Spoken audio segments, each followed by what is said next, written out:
Assalaamu calaykum dhammaan walaashiin Dirham. Maanta waxaan rabaa inaan igala hadlo kareemka oraxda aniga infacay iyo kan dadka u badan yihiin iyo maxal ahaa waxyaalaha u fiican yahay ayaan rabaa inaan igala hadlo insha Allah tacaala. Kareemka afar difaac oo muhiim ayuu leeyahay, taasoo tahay inuu jirka ka difaaca falaaraha oraxda. Wuxuu kaloo difaacayaa jirka inuusan kaa gubanin, maqaarka inuusan kaa gubanin ama jirka ayuu kaa duqoobin. Teeda kalena waxaa waaye muhiimada in jirka kansarka ku dhaco inuu ka hortagayo ama uu yareynayo. Kareemka jirkaaga wuu caawinayaa, aad u caawinayaa, wuxuuna ka caawinayaa waxyaalaha kiimikalka oo hawada ku jiro ayuu ka difaacayaa. Protection fiican ayaad ka helaysaa. Waxaasna waxaa keenaya waxyaalo badan oo ku jiro kareemkaasito oo lagu soo hagaajiyay oo difaacaasito aad ka helaysid. Kareemka oraxda ugu wanaagsan jir kastana loo isticmaali karo ayaa 6 ka kooban hadeer, kaasoo lagu magacaabo Shiseido iyo Clinique, Bioterem, Lancaster iyo Bondi Sense Coconuts iyo La Roche Anthelios. kaasaan rabaa maanta inaan igala hadlo, waana sawirkaanita ujeediin. Anigaana isticmaalay, anigaana ka helay, adiga hadda ku dhow sanad aan isticmaaloyaa. Waqtiyada kuleelada waa isticmaala oraxda iyo waqtiyada fasaxa aadayo iyo xataa waqtiga qabowaha isticmaalaa. Maasha Allah waa ka helay, idinkan waa ka heli doontiin biidhnillaahi kariim. Horta sanad ka hor aniga run ahaantii kareem ma marsan jirin oo oraxda ku saabsan. Marka adiga maalmaha ka mid ah ayaa YouTube qof oo gabar walaasheen ee leedahay ayaan fiirsaday oon ka faa'iiday. Sidii markii waa isticmaalo waan baroobay. Haddana maasha Allah wallaahi waa ka helay, waan aad igu wanaagsan yahay. Waxaana jeclaystay hadda anigana faa'iido aan ka helay ama waxa inaan lila wadaago oon ka hadlo. Run ahaantiina adiga waqti hore waan ka cabsan jiray maadaama waxyaalo waxaan maqli jiray dhahayaan kansar oo dadku ridaya iyo waxaa ma fiicno, anaga jirkeena madowga nahay, waxaa mana lagu talagelin iyo waxyaalo la mid ah. Run ahaantii horta aqoon-yahannada dadka aqoonta soo barteen ama howlahaanita kareemadan iyo waxa ku shaqo leh. Run ahaantii waxay cadeeyeen dadka oo different weyn u dhexeeyo horta hore aad loo kala duwan yahay. Dadka kareemka maalin kasta isticmaalay dadkaan isticmaalin.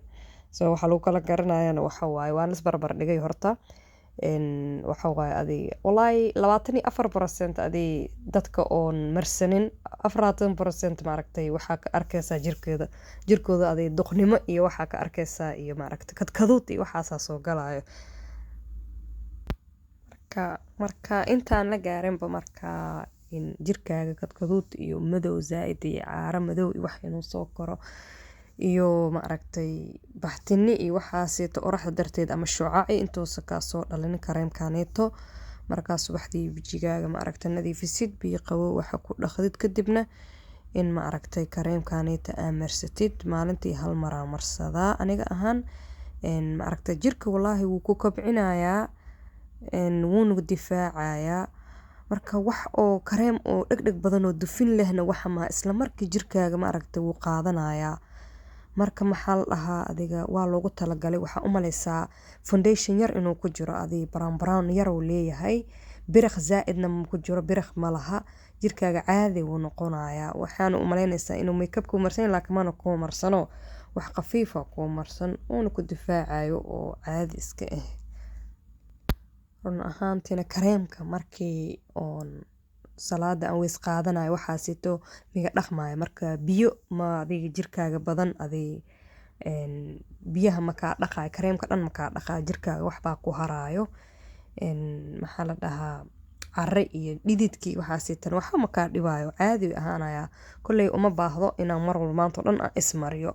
markaas maraa kareem ahaan u marsadaa yaa indha kuulaa dhac laisku siinaa waa la soconayaa marka kuleelkan jartiisa ma u baahnid adi foundation iyo waxaasit inaa marsatid kulli isagaa isku jiro ma fahamteen kareemkan oraxda La Roche-Posay la dhaho adiga waxaa ku jiro 50 mililiter ku jiro gadaalna markaa fiirisid ma aragtay waxaad arkaysaa meel geed yaroo qashin u eg camal u jeedaa 12 ma ku qoran waa 12 bilood waa sanad gudaheedu ka dhacaya waqtigu ka dhacayna iska fiirisid waaye teeda kaleeto waa marka kareemka waa 50 plus konton waxaa la jiro konton BA plus waaye so waxaa loola jeedaa in oo zaaid oo daryeelkiisa aad difaaciisa u badan yahay UVB plus UVA ku jiro antioxidant waaye so waxaa la jeedaa aday kiimikaalada iyo ma aragtay jirkaaga waxyaalaha dhaawacay dhan inuu ka hortagayo marka biyo waaye marka xataa marsanaysid waa inaa iska luxdaa geed yaraa ku dhex jiro umalaysid ma aragtay kii ilmaha ku dheelaayeen camal ama dhagax yar in dhex gelima qabac ama aqleysaa marka aad u shidan yahay waxa waaye cabsida ma aragtana jirada horta xanuunaadka ilaaha keeno waxyaalo badan ayna ku saabsan yihiin lama dhihi karo kareem kaliya ku saabsan yahay macquul kareemi kale way jiraan oo arimahaneeto oo wasakhi wax lagu soo hagaajiyay laakiin kan run ahaantii aad u wanaagsan yahay qolada jirka maqaarka ku saabsanaana soo testeeyeen aday dermatolog ma fahamtay dermatolog marka aad u wanaagsan yahay oo ii sheeg ani koodii horeeto kareemi waa jiraa oo aan kasoo gatay farmashiyaha iyo waxyaalahaasiito markaan oraxday waxa aan arkay ama markaa saacado badan ama badaha waqtiga markii la aadayo kaleeto marsaday run ahaantii waxaa iga soo baxay baxtimo waaweyn iga soo baxeen jirkii ma aragtay xanuun ama waxyaalo aan ku arkay marka isla markii waa iska joojiyaaba isla markii adii 24 hours gudaheed intii la gaarinba waxaa ka dareemaysaa inuusan ashahayn waa joojiyaa marka run ahaantii kan aad u anfacay hal nabar miga soo saaray jirkeyga waxaa waaye smooth ka dhiga adiga yaa jiljileec adi yaa nabar ma laha marka kan aad u cajibiyay allergic badan ma laha dadka oo dhibaayo wax wajiga inay marmariyaan allergikada iyo waxaasida qabaan kan aad ugu fiican yahay kan dhibaato ma arkaysiin waxaan ka dalbaday kan aniga Amazon aan ka dalbaday adiga way kala nooc badan ay leeyihiin midku anfacayo marka inaa meeshaas ka akhrisatid waaye adii hadda kan qadaa baroobeynaysiin waxa waaye inaa aragtay oo aad kala fiirisiin inta qiimihiisa uu joogo hadduu ku qaadanaysid iyo haddii kaleeto waa mahadsantihiin waxaan rajeynayaa inuu idin anfacay oo ma aragtay caafimaad iyo ma aragtay qurux inaa ka heshiin assalaamu calaykum waraxmatullaahi wabarakaatu